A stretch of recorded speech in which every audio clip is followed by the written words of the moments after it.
الله الرحمن الرحيم السلام عليكم ورحمة الله وبركاته. Kita mulakan dengan ummul kitab Al-Fatihah. A'udzu billahi minasyaitonir rajim. Bismillahirrahmanirrahim. Alhamdulillahi rabbil alamin, arrahmanir rahim, maliki yaumiddin. إياك نعبد وإياك نستعين اهدنا الصراط المستقيم صراط الذين أنعمت عليهم غير المغضوب عليهم ولا الضالين آمين. بسم الله الرحمن الرحيم. إن الحمد لله نحمده ونستعينه ونستهديه ونستغفره ونعوذ بالله من شرور أنفسنا وسيئات أعمالنا. من يهده الله فلا مضل له ومن يضلله فلا هادي له. أشهد أن لا إله إلا الله وحده لا شريك له وأشهد أن سيدنا محمدا عبده ورسوله. اللهم صل وسلم وبارك على سيدنا محمد وعلى آله وأصحابه أجمعين. اللهم فقهنا في الدين وعلمنا تأويل واهدنا صراطك المستقيم. سبحانك لا علم لنا إلا ما علمتنا إنك أنت العليم الحكيم. ولا حول ولا قوة إلا بالله العلي العظيم. فأما بعد. Yang dimuliakan Al-Fadhil Tuan Imam, yang dikasihi Tuan Nazir, barisan alijatan kuasa, para hadirin hadirat, muslimin muslimat, tuan-tuan guru yang dikasihi dan dirahmati Allah Subhanahu wa taala. Alhamdulillah.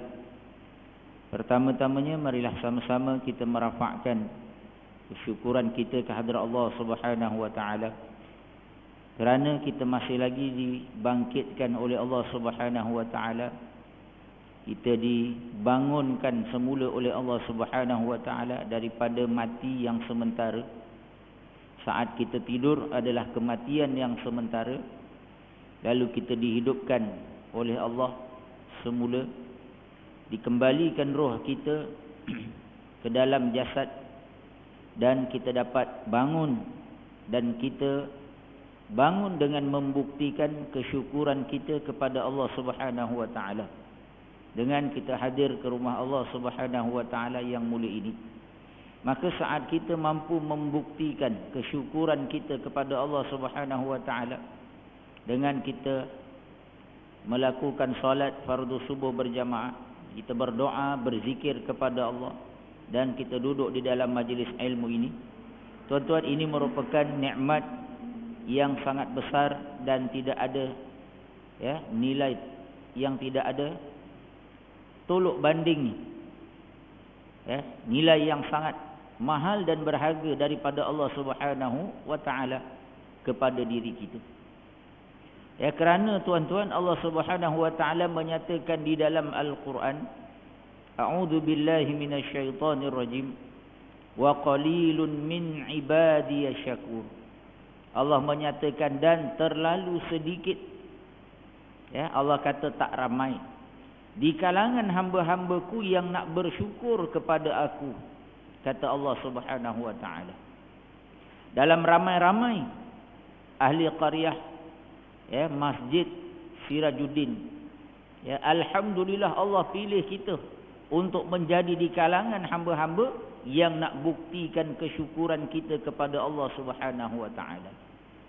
Sebab tu kita tengok tuan-tuan ni lah, dalam ramai-ramai Allah memilih kita untuk menjadi di kalangan hamba-hambanya yang bersyukur. Dalam keadaan Allah menyatakan di dalam firman-Nya, dan terlalu sedikit di kalangan hamba-hambaku yang nak bersyukur kepada aku, kata Allah Subhanahu wa taala.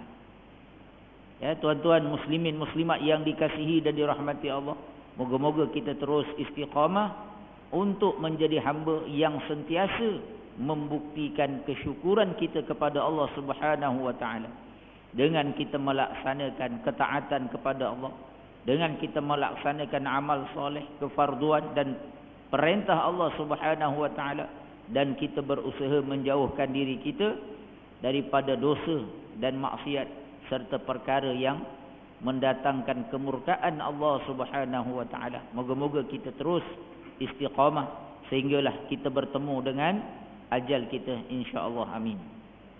Tuan-tuan muslimin muslimat yang dikasihi dan dirahmati Allah Subhanahu wa taala. Insya-Allah pada pagi ini saya ingin sama-sama membawa tuan-tuan untuk kita mentadabbur suatu firman Allah Subhanahu wa taala di dalam Al-Quran, yaitu di dalam surah Ibrahim, salah satu surah yang diturunkan oleh Allah Subhanahu wa taala, yaitu firman Allah Subhanahu wa taala, A'udzu billahi minasy syaithanir rajim. Alif Lam Ra. Kitabun anzalnahu ilaika litukhrijan nasa minaz zulumati ilan nur biizni rabbihim ila siratil azizil hamid. Shadaqallahul azim. Surah Ibrahim ayat yang pertama. Allah Subhanahu wa taala berfirman, Alif Lam Ra. Ini ialah kitab Al-Quran. Ya, Allah Subhanahu wa taala sebut inna kitabun anzalnahu ilaik. Allah sebut kepada Nabi Muhammad sallallahu alaihi wasallam, wahai Muhammad, ini yakni Al-Quran, dia ialah kitab yang kami turunkan ia kepada engkau, yaitu kepada Nabi Muhammad sallallahu alaihi wasallam. Litukhrijan nas, lalu Allah Subhanahu wa taala menyatakan kepada Nabi Muhammad sallallahu alaihi wasallam apakah fungsi dan tugas Al-Quran yang Allah turunkan kepada Nabi Muhammad sallallahu alaihi wasallam. Litukhrijan nas, untuk mengeluarkan manusia minaz zulumati ilan nur, daripada kegelapan kepada cahaya. Allah nyatakan Quran ni tuan-tuan nak keluarkan kita, nak selamatkan kita daripada gelap kepada cahaya, kepada petunjuk Allah Subhanahu wa taala.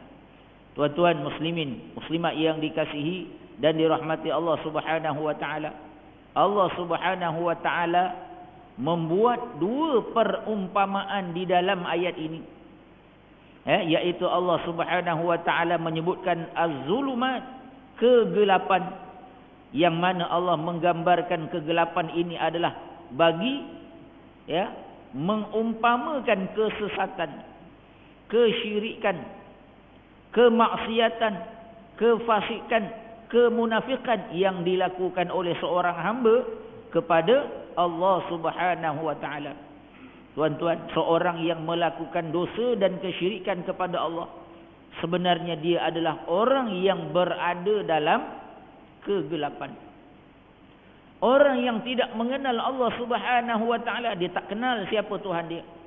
Dia tak tahu apa hukum hakam yang diturunkan oleh Allah dalam kitab Al-Quran. Orang ini, orang yang Allah umpamakan berada dalam kegelapan.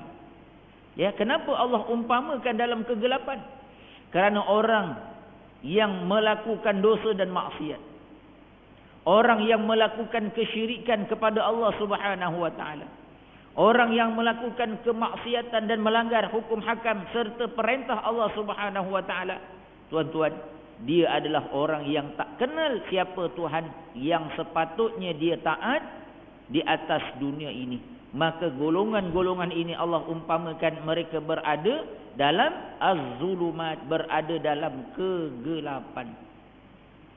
Dan manusia ni tuan-tuan, fitrahnya dia tak suka kepada gelap. Ya, dan manusia akan berada dalam mara bahaya saat dia berada dalam kegelapan. Kita tuan-tuan naik kereta nak pergi mana-manalah, nak balik kampung tak boleh kan. Kita melalui satu jalan pada waktu malam. Ya, kalau siang tuan-tuan tak ada masalah. Sebab siang ni kita boleh nampak ada cahaya matahari. Tapi saat kita menaiki kenderaan, Ya, tiba-tiba tuan-tuan lampu kereta kita tak bercahaya, tak menyala. Maka saat kita berjalan, kita menaiki kenderaan dalam keadaan gelap, saat itu tuan-tuan, ya, kita pasti sedang berada dalam mara bahaya. Sebab apa? Kita tak nampak di hadapan kita apakah objek yang ada, ya, yang mungkin barangkali menyebabkan kita berlaku musibah. Saat kita melalui jalan yang ada gaung, barangkali tuan-tuan akan menyebabkan kita terhumban di dalam gaung, sehingga akan menyebabkan kematian ataupun berbahaya kepada kita. Beginilah perumpamaan yang diberikan oleh Allah Subhanahu wa taala kepada orang-orang yang tak kenal Allah Subhanahu wa taala. Orang-orang yang tak nak taat kepada Allah Subhanahu wa taala. Dia hidup di atas dunia dalam keadaan gelap. Dia tak tahu perbuatan yang dia lakukan itu membawa bahaya kepada kehidupannya. Ya tuan-tuan, sebab itu orang-orang munafik, orang-orang kafir, orang-orang yang zalim, orang-orang yang melakukan kemaksiatan, ya tuan-tuan, mereka berada dalam kegelapan. Mereka tak nampak perbuatan yang mereka lakukan itu akan membawa musibah dan menjerumuskan mereka ke dalam api neraka Jahannam. Lalu Allah Subhanahu wa taala menyatakan, inilah fungsi dan tugas Al-Quran dan tugas Nabi Muhammad sallallahu alaihi wasallam, nak keluarkan manusia ini yang tak kenal Tuhan, yang melakukan dosa dan maksiat sehingga membahayakan diri mereka. Tujuannya Allah turunkan Al-Quran dan Allah utuskan Nabi Muhammad sallallahu alaihi wasallam litukhrijan nas, nak keluarkan manusia dari kegelapan ini kepada cahaya. Allah nak beri hidayah, Allah nak beri petunjuk kepada manusia. Dan Allah umpamakan orang yang melakukan ketaatan kepada Allah. Saat kita berada dalam masjid, lalu kita taat kepada Allah, kita melaksanakan kefarduan yang diperintahkan oleh Allah, Allah umpamakan kita adalah orang yang sedang berada di dalam cahaya. Kita tahu apa yang kita lakukan ini tuan-tuan merupakan perintah Allah Subhanahu wa taala. Kita tahu apa yang kita lakukan ini merupakan satu perkara yang sepatutnya kita lakukan sebagai seorang hamba kepada Allah Subhanahu wa taala, dan kita yakin apa yang kita lakukan. Solat yang kita lakukan, puasa yang kita lakukan, ibadah yang kita lakukan, bacaan-bacaan Al-Quran, ayat-ayat zikir-zikir yang kita lakukan, tuan-tuan, perkara yang mendatangkan kebaikan untuk diri kita.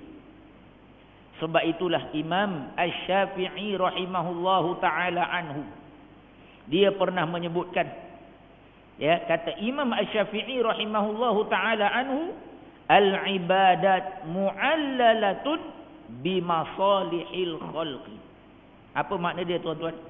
Imam Asy-Syafi'i dia mengatakan setiap ibadah yang Allah Subhanahu wa taala perintahkan, Allah suruh kita solat, Allah suruh kita puasa, Allah suruh kita taat mak bapak, Allah suruh kita cari rezeki yang halal, Allah Subhanahu wa taala perintahkan kita dengan perintah-perintah yang wajib untuk kita patuhi.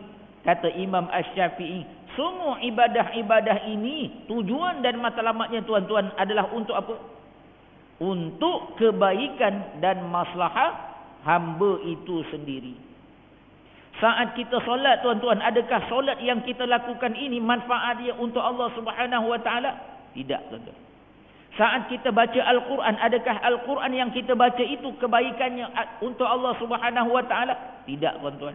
Tapi kebaikan-kebaikan daripada ibadah yang kita lakukan kembali kepada manusia itu sendiri, kembali kepada diri kita sendiri, tuan-tuan. Saat kita solat, ya, kita bersujud kepada Allah Subhanahu wa taala, kita berdoa, kita menangis di hadapan Allah Subhanahu wa taala, tuan-tuan, ibadah yang kita lakukan itu akan mendatangkan ketenangan dan kita rasa selamat, dan kita dapat meluahkan segala masalah yang berlaku dalam kehidupan kita. Ini kebaikan yang akan kita dapat, tuan-tuan. Kita rasa tenang, kita rasa rileks. Sebab manusia ni tuan-tuan, Allah Subhanahu wa taala uji hidupnya akan menghadapi 1001 ujian. Tak ada siapa pun di antara kita ni tuan-tuan yang hidup dia tak ada masalah. Ya, semua kita hidup ada masalah. Saya ada masalah. Tuan Nazir pun ada, mesti ada masalah. Ya, Tok Bilalnya, Tok Imamnya, AJK-nya, masing-masing ada masalah. Ada orang Allah uji dengan masalah kewangan. Ada orang Allah uji dengan masalah kerja. Ada orang Allah uji dengan masalah sakit. Ada orang Allah uji dengan masalah keluarga. Ada orang Allah uji dengan masalah pangkat, jawatan, macam-macam tuan-tuan. Lalu saat kita menjadi seorang mukmin, kita menjadikan tikar sejadah, kita menjadikan solat yang kita lakukan untuk kita luah di hadapan Allah. Kita bermunajat mengadu kepada Allah, ya Allah, aku ada masalah, ya Allah, aku pohon kepada Engkau, aku hamba yang lemah, ya Allah. Aku mohon kepada Engkau, ya Allah, Engkau murahkan rezeki aku. Engkau berilah kesihatan kepada aku. Engkau berikanlah kepada aku keluarga. Engkau berikanlah kepada aku anak. Kita minta tuan-tuan. Di hadapan Allah Subhanahu wa taala. Tuan-tuan, kebaikannya kembali kepada siapa? Kembali kepada diri kita. Sebab itu benarlah apa yang dikatakan oleh Imam Asy-Syafi'i. Al-ibadat, setiap ibadat saat dilakukan oleh seorang hamba, kebaikannya mu'allalatun. Sebabnya Allah perintah untuk apa? Bimasalihil khalqi. Sebab untuk kebaikan kita, bukan untuk Allah. Bahkan pernah suatu hadis kursi Allah Subhanahu wa taala berfirman. Dalam sebuah hadis kursi, tuan-tuan boleh rujuk dalam kitab Riyadhus Shalihin. Allah berfirman, kalaulah seluruh manusia, seluruh makhluk dari kalangan jin dan manusia, daripada yang mula-mula sampailah yang akhir, seluruhnya beribadah kepada aku, kata Allah. Ya tuan-tuan, daripada jin yang mula-mula Allah ciptakan, daripada manusia yang pertama iaitu Nabi Adam alaihi salam yang Allah ciptakan, sampailah yang terakhir hari kiamat nanti, seluruhnya taat melakukan ibadah, tak ada seorang pun yang derhaka kepada Allah. Lalu apa kata Allah? Tidak sedikit pun menambah kemuliaan dan kekuasaan kerajaan aku, kata Allah Subhanahu wa taala. Tak ada tambah sikit apa pun, kata Allah Subhanahu wa taala. Tak terjejas apa pun, kata Allah Subhanahu wa taala.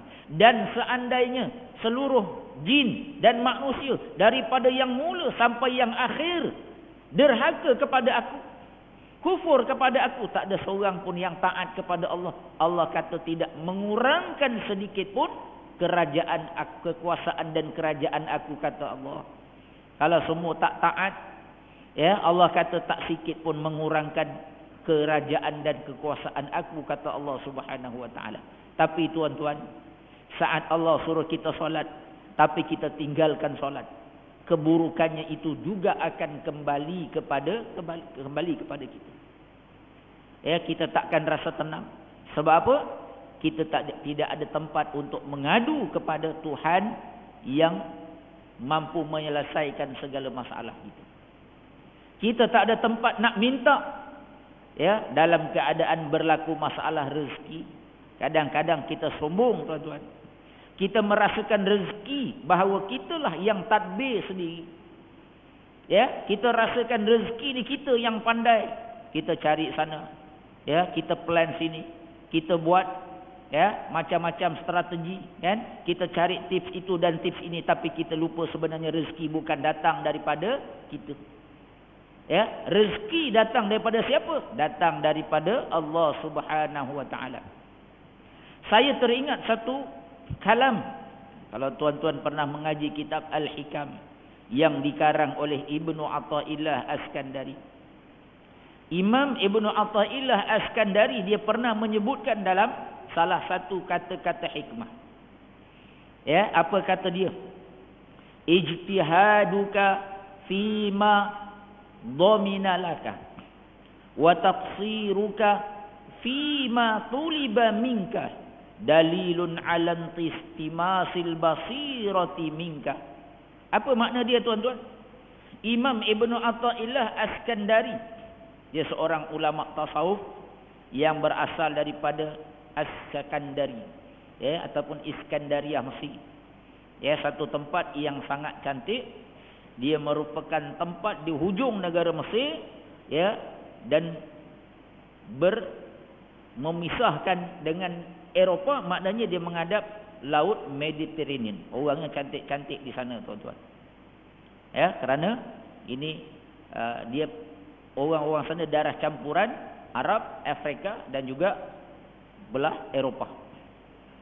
Ya, tapi bukan nak cerita pasal orang yang cantik, tuan-tuan, tapi nak cerita Imam Ibnu Athaillah As-Skandari. Dia berasal daripada Iskandariah Mesir. Dia menyatakan dalam kalam hikmahnya, kamu bersungguh-sungguh pada perkara yang dijamin oleh Allah Subhanahu wa taala. Tuan-tuan, apa benda yang Allah jamin? Ya, Allah jamin bagi tiap-tiap daripada kita rezeki. Bahkan dalam hadis, kalau tuan-tuan baca hadis 40 yang disusun oleh Imam An-Nawawi, saat manusia berada dalam perut ibunya selama 40 hari, maka saat itu Allah akan memerintahkan malaikat untuk meniup roh dan dituliskan baginya 3 perkara. Kita belum lahir kat dunia ni, tuan-tuan, 3 benda dah Allah tuliskan untuk kita. Apa dia salah satu di antara yang Allah tulis untuk kita? Kata Nabi SAW, rezeki. Ya, rezeki, tuan-tuan, Allah dah tulis dah untuk kita. Saya pun tak sangka, tuan-tuan. Ya, waktu saya kecil, lahir, bila saya belajar, ya, kemudian saya bekerja, akhirnya Allah Subhanahu wa taala tempatkan saya bertugas sebagai amil di lembaga zakat Selangor. Saya pun tak tahu.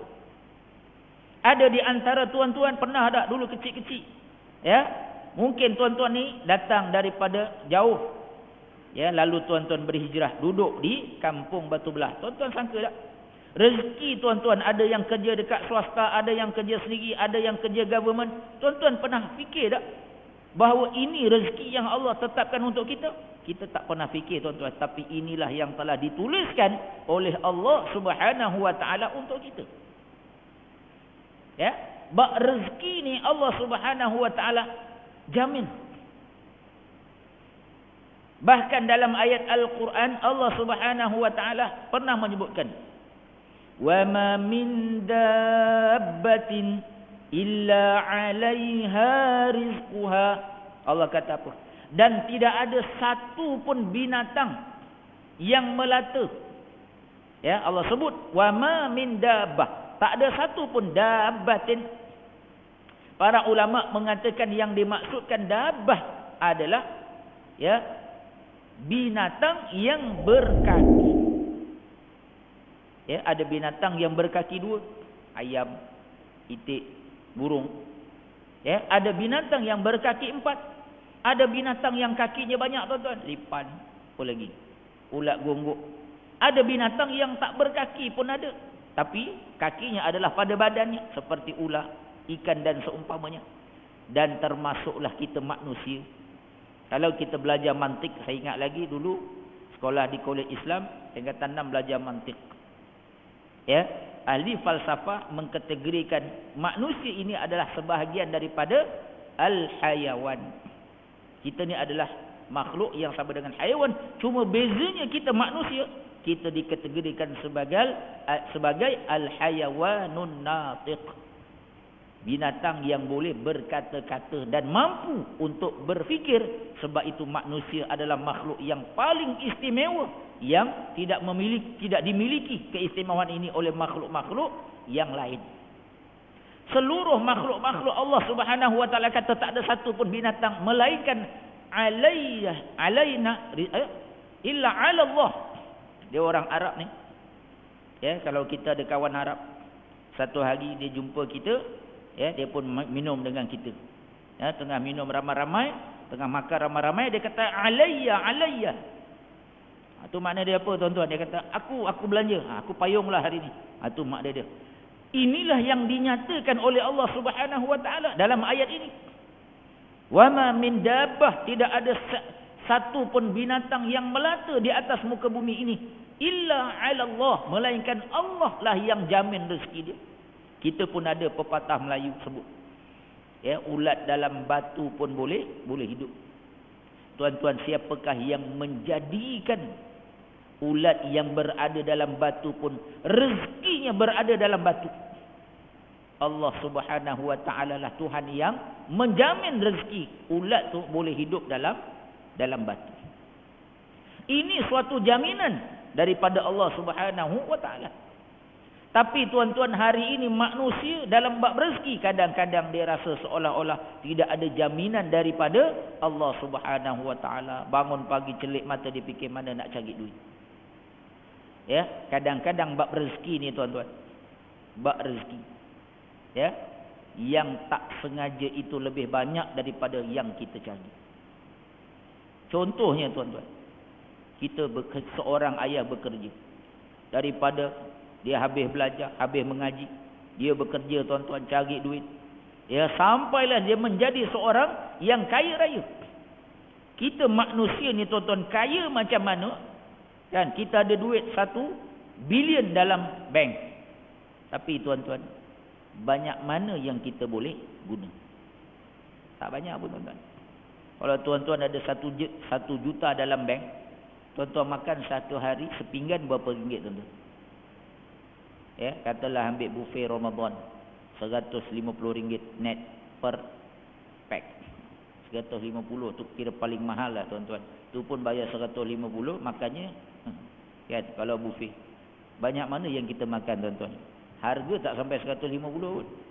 Lagi pula kena ada gaut, ada darah tinggi, ada kencing manis. Allah. Lauk pun ambil yang pilih-pilih je tuan-tuan. Ya, tak. Kaya macam mana pun tuan-tuan, banyak itulah rezeki yang boleh dia makan. Bukan dia boleh makan buffet satu tray tu dah tak mampu tuan-tuan. Akhirnya kekayaan yang dia miliki tuan-tuan, apabila sampai ajalnya, bila dia mati tuan-tuan, anak ada 4-5 orang mati. Yang kawan ni tuan-tuan bekerja daripada muda sampai dia kumpul kekayaan, dia usaha sendiri. Tapi bila dia mati tuan-tuan, mana lagi banyak yang dapat terpijak ni, anak ke bapa? Tiba-tiba mati tuan-tuan, ya, anak dia dapat seorang 1 juta. Yang tak sengaja ke yang sengaja lagi banyak tuan-tuan? Kadang-kadang rezeki yang tak sengaja lagi banyak daripada yang kita usahakan. Ini bab rezeki jaminan daripada Allah Subhanahu wa taala. Ya, seorang ayah balik rumah, dia ada anak. Ya, kadang-kadang kita balik ada anak kecil umur 5-6 tahun, cuba tanya dia, nak, dalam poket kamu ada berapa ringgit? Dia kata 10 sen pun tak ada ya. Dah kenapa seronok sangat lari sana lari sini? Kamu tak fikir ke masalah rezeki? Ayah ni duk pagi, petang, siang, malam fikir nak cari duit. Kamu boleh seronok-seronok. Tuan-tuan, siapakah yang menjamin rezeki untuk anak-anak itu? Allah jamin pada diri seorang anak. Ayah yang menjadi tanggungjawab untuk mencari nafkah, rezekinya dijamin oleh Allah dalam diri seorang ayah. Anak tu dia tak tahu fikir rezeki apa tuan-tuan. Tapi siapa jamin rezeki dia? Ya, seorang bayi lahir-lahir, rezekinya dijamin oleh Allah Subhanahu wa taala. Sebab itu kata Imam Ibnu Athaillah As-Skandari, ya, ijtihaduka fima dhaminalaka. Kamu ni manusia bersungguh-sungguh cari benda yang Allah dah jamin untuk kamu. Wa taqsiruka, tapi pelik kata Imam Ibnu Athaillah As-Skandari, kamu leka, kamu lalai, kamu tak kisah, kamu tak ambil berat fima tuliba minka, pada benda, pada perkara yang Allah minta kamu buat, yang Allah tak jamin. Apa benda yang Allah tak jamin tuan-tuan? Allah tak jamin syurga. Sebab itu ada ulama tasawuf yang mengatakan, alangkah bagusnya sekiranya Allah Subhanahu wa taala tak jamin rezeki, tapi yang Allah jamin untuk kita adalah syurga. Allahu akbar tuan-tuan. Kalau Allah jamin syurga, tenang kita tuan-tuan. Ya, kalau Allah jamin syurga untuk kita, bahagia kita tuan-tuan. Sebagaimana sahabat ada yang dijamin syurga oleh Allah Subhanahu wa taala, dijamin syurga oleh Nabi sallallahu alaihi wasallam, tapi kita ni terbalik. Ya, sahabat Allah jamin mereka syurga, tapi mereka buktikan bahawa mereka adalah orang yang benar-benar layak untuk dapat syurga Allah. Kita Allah tak jamin syurga, tapi kita rasa seolah-olah amal kita dah cukup dah masuk syurga Allah Subhanahu wa taala. Sebab itu kata Imam Ibnu Athaillah As-Sakandari, kamu cuai, kamu lalai, kamu leka, kamu lupa benda yang Allah minta kamu buat, yang Allah tak jamin untuk kamu, iaitu syurga, iaitu pahala. Tuan-tuan, syurga Allah tak jamin, pahala Allah tak jamin. Maknanya ya, kita kena yang kita kena kejar sungguh-sungguh. Bangun pagi jangan fikir mana rezeki, mana ya, duit mana, harta yang kita nak cari, tuan-tuan. Allah dah jamin banyak mana rezeki yang kita dapat, itulah yang akan kita peroleh. Tapi pahala syurga, tuan-tuan, Allah tak jamin. Ya, ganjaran daripada Allah, Allah tak jamin. Sepatutnya, tuan-tuan, inilah benda yang kita kena fikir. Sebab apa? Syurga tidak ada jaminan untuk kita. Dan kata Ibnu Athaillah As-Sakandari, saat seorang manusia yang dia fikir, yang dia fokus adalah rezeki, tetapi dalam masa yang sama dia leka, dia lalai terhadap pahala dan syurga yang Allah tak jamin, dia kata dalilun ala intimasil basirati minka. Ini tanda matinya hati seorang manusia. Ya? Mati, tuan-tuan. Mati hatinya, dia tak nampak. Dia fikir hidup kat dunia ni nak cari rezeki. Yang dia kejar adalah pangkat, yang dia kejar adalah nikmat kehidupan, tapi dia lupa bahawa tujuan dia hidup di atas dunia ini adalah nak dapat redha Allah Subhanahu wa taala, nak beramal kepada Allah Subhanahu wa taala. Moga-moga saat kita sentiasa taat kepada Allah, kita istiqamah datang ke rumah Allah, kita melaksanakan perintah Allah, ya, kita berpuasa dan seumpamanya, tuan-tuan, kerana kita menyedari bahawa tidak ada jaminan untuk syurga, ya, untuk diri kita, tuan-tuan. Lalu kita berusaha bersungguh-sungguh untuk dapat nikmat syurga daripada Allah Subhanahu wa taala. Saat kita tahu bahawa inilah benda yang kita nak kena kejar, benda yang kita nak cari, benda yang kita nak sungguh-sungguh, tuan-tuan, kita nak dapatkan syurga Allah, nak dapatkan redha Allah Subhanahu wa taala. Allah buka pintu hati kita, Allah buka mata hati kita, ya, dan kita mengetahui matlamat sebenar kejadian kita di atas dunia ini adalah nak dapatkan redha Allah Subhanahu wa taala. Moga-moga Allah Subhanahu wa taala kurniakan syurga, ya, untuk kita, insya-Allah. Amin. Tuan-tuan muslimin muslimat yang dikasihi dan dirahmati Allah, cukup sekadar ini yang dapat disampaikan.